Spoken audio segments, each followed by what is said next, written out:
हो गया और वो आकाश में उड़ गया। आज का जो नौजवान है ये साइंसवादी है, ये हमारी भौतिकवादी और जो हमारी धार्मिक आध्यात्मिक बात को नहीं मानेगा। इसको तुम साइंस के द्वारा अध्यात्म को मनवाएगा तो मानेगा। जैसे मैं सूर्य को जल दे करके मैं हर बीमारी का इलाज कर देता हूँ। बताओ कैसे? कैसे बाबा?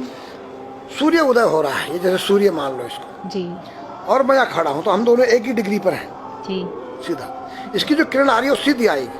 जी, मैंने स्नान किया, जी, मेरा बदन गीला है, जी, और मैंने तांबे के लोटे में जल भरा तो तांबा कॉपर है, कॉपर में जब जल भर दिया तो कॉपर वाटर हो गया, राइट। और मैं अपने सिर के ऊपर से गिराया जी, और सूर्य का प्रकाश उसमें विटामिन डी रेडियम को लेकर टकराया जी, तो क्या बनेगा? रेनबो बनेगा, इंद्रधनुष बनेगा, 7 कलर बनेंगे। जो हमारे शास्त्र कहते सूर्य के 7 घोड़े हैं। अब उसमें जो हरा रंग है वो क्लोरोफिल का है, जो पत्तियों में पाई जाती है, विटामिन डी और रेडियम से लैस है। वो मेरे मस्तक पे, मेरी आंख पे, मेरे कंठ पे, मेरे हृदय पे, मेरे फेफड़े पे, मेरे लीवर पे, मेरे पित्त पे, मेरे आमाशय पे, मेरे गुर्दों पे जब वो गिरेगा क्या करेगा? ऐसे 6 रंग कलर और बचे हैं, बैंगनी है, ऑरेंज है, नीला है। तो ये क्या करेंगे? किस चीज के प्रतीक है? जब हरा रंग क्लोरोफिल का है और डॉक्टर कहता हरी पत्तियां खाओ, सब्जियां खाओ, उसमें आपको आयरन मिलेगा।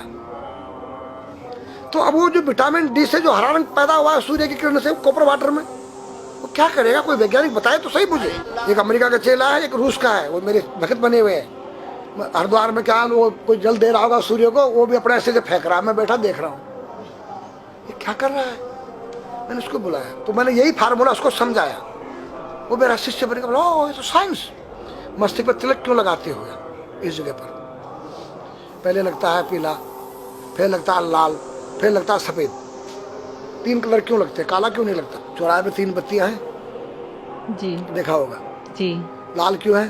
फॉर डेंजर, स्टॉप, खतरा है, या डेंजर, खड़े हो जाओ, खतरा है जी। पीला देखो, चलना नहीं है, हाँ, देखो, रेडी रहो, देखो।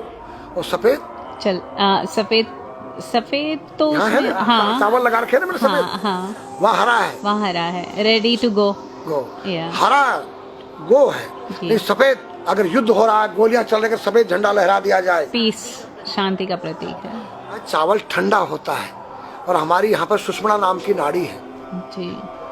लाल कलर है कि तुम इस योग सहयोग में आके तुम बैठ सकते हो कि नहीं? ये माहौल तुम्हारे योग्य है या नहीं? या जुआ चल रहा है, या शराब पी जा रही है, क्या तुम बैठ सकती हो? देखो पीला कलर है, देखो,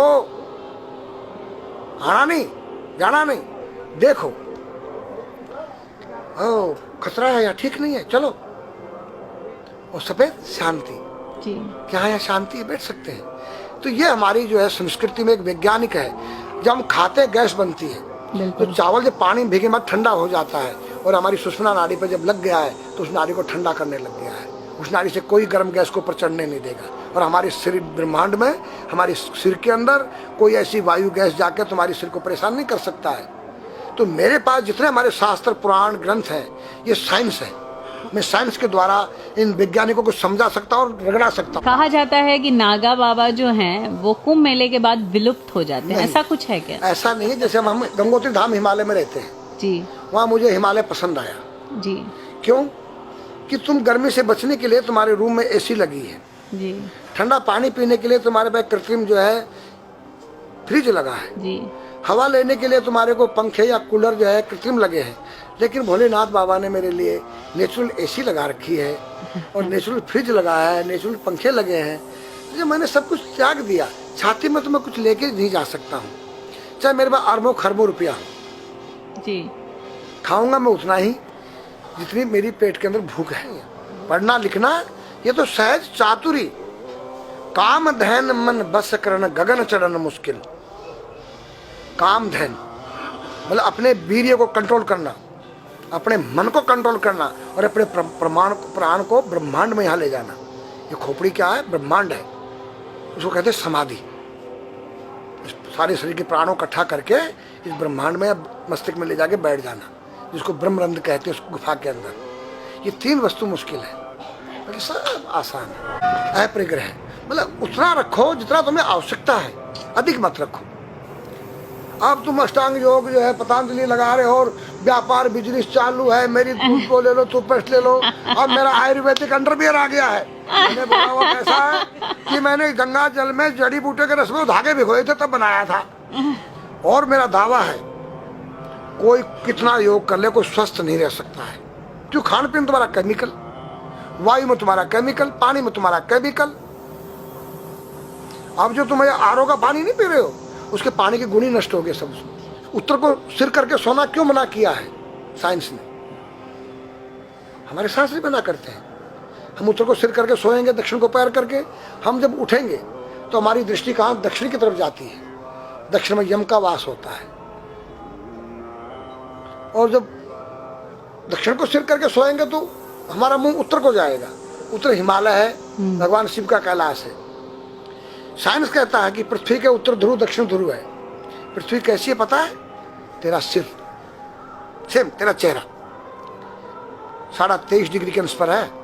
ये थोड़ी सी चुटिया नाप लेना अपनी प्रकार लेकर के। तुम भी नाप लेना, तुम भी नाप लेना, मैं भी नाप लूँ चाहे। ये थोड़ी सी चुटिया 90 पर नहीं है, ऐसे तिरछी झुकी हुई है। ये चुटिया ये थोड़ी है, 66.5 डिग्री कोण बनाती है। तो ये जो चुंबक मैग्नेट पावर है उत्तर से नॉर्थ से साउथ तक, हम जब सिर उत्तर की तरफ करेंगे तो ये नॉर्थ है, वो नॉर्थ है। नॉर्थ को नॉर्थ धक्का मारेगा तो तुम्हारे दिमाग में और तुम्हारे हार्ट में डिस्प्रोजन होगा और बैलेंस बिगाड़ेगा। इसलिए साइंस में कहता है कि उत्तर की ओर सिर मत करो, और हमारे शास्त्र भी कहते हैं कि उधर मत करो, नीचे उधर दक्षिण की तरफ यम का वास है, उनकी तरफ दृष्टि पड़ती उठते ही। मतलब एक कहने का फर्क है, एक चीज एक ही है। आज हमारे पास योग की विद्या थी, वो गायब हो चुकी है। अब तो जो थोड़ा सा कोई एक चूहा था, वो दुकान में गया, उसको एक हल्दी कंकर मिल गया, बोला हम पंसारी हो गया है। हल्दी मिल जाने से पंसारी बन गया। जो पीटी स्कूल में कभी किया होगा आप लोगों ने, पढ़ा होगा स्कूल में। हाँ जी। उसी को योग कह रहे हैं। योग क्या है? भगवान कृष्ण के पास था, उज्जैन गए थे संदीपनी ऋषि के पास सीखने के लिए।